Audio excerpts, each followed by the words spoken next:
commencer à faire le sphinx. Le sphinx, il faut faire très attention. Les jambes sont écartées, relâchées. Il n'y a toujours que cette partie-là qui doit être semblée. Les bras sont dans le prolongement de l'épaule, mais vous mettez votre main, ne restez pas comme ça, parce que sinon vous bloquez votre articulation d'épaule. Pour ceux qui ont des soucis, c'est très dur de rester là-dessus. Par contre, ceux qui ont eu un cancer du sein, il faut faire attention. Donc vous avancez votre main, vous posez, là vous descendez votre main et vous mettez votre coude juste après. Si bien que vous n'êtes plus du tout, vous êtes sur l'avant-bras et vous n'êtes pas sur votre épaule. De l'autre côté, c'est très facile, vous prenez la même distance et là, menton rentré, vous regardez droit devant vous et là, vous voyez que jusqu'à la poitrine, tout est bien posé sur votre nappe. Vous travaillez votre respiration, vous pouvez faire une respiration évidemment thoracique. C'est bien d'en faire 5. Ensuite, vous fermez les yeux et vous essayez de tirer votre respiration comme un Pandujam et vous inspirez par le nez et vous descendez l'expiration. Voilà, vous passez comme ça, pas par-dessus la tête. On l'imagine, mais non. On passe ici et on va descendre le long de la colonne vertébrale pour aller jusqu'au sacrum et ensuite on sépare l'expiration pour aller jusqu'au creux de chaque genou. Ça donne ça.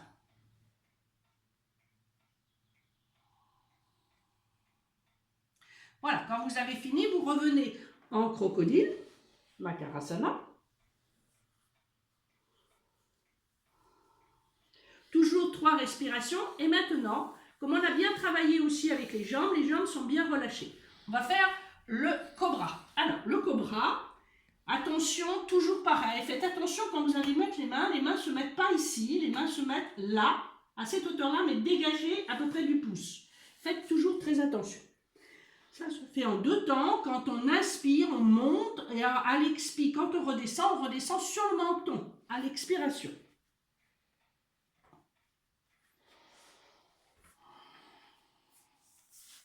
Prêt, on y va. Inspire. Expiration. Inspire. Et on redescend doucement à l'expiration. Après, vous avez différentes sortes évidemment de cobra. Ça, c'est le plus simple et le plus facile pour tout le monde, surtout si vous avez des soucis de bras ou autres. Maintenant, nous allons travailler sur la torsion du fainéant. Alors, elle n'a que, évidemment, le nom. Là, vous êtes en posture. Le bras est bien derrière pour ne pas abîmer votre bras, ni l'épaule. Là, vous faites une dizaine de respirations. Ensuite, vous descendez la jambe gauche, vous repassez la jambe droite. Et là, vous faites 10 respirations. Elles peuvent être ces respirations thoraciques, parce que vous allez travailler avec un côté. Mais si vous avez des difficultés, il vaut mieux prendre la respiration abdominale diaphragmatique. Vous faites 10 respirations. Ensuite, vous tournez la tête de l'autre côté, sans bouger les jambes.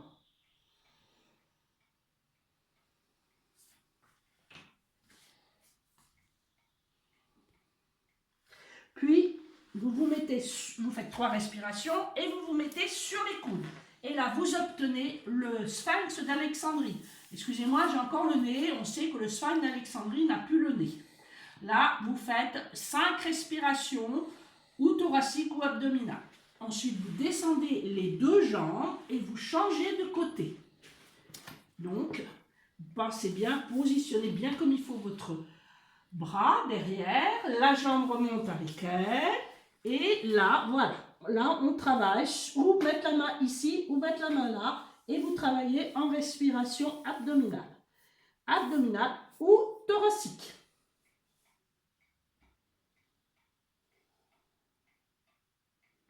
C'est 10 respirations. Ensuite, on descend la jambe droite, on repasse la jambe gauche. Là, c'est 10 respirations, ou thoracique ou abdominale. C'est vous qui voyez.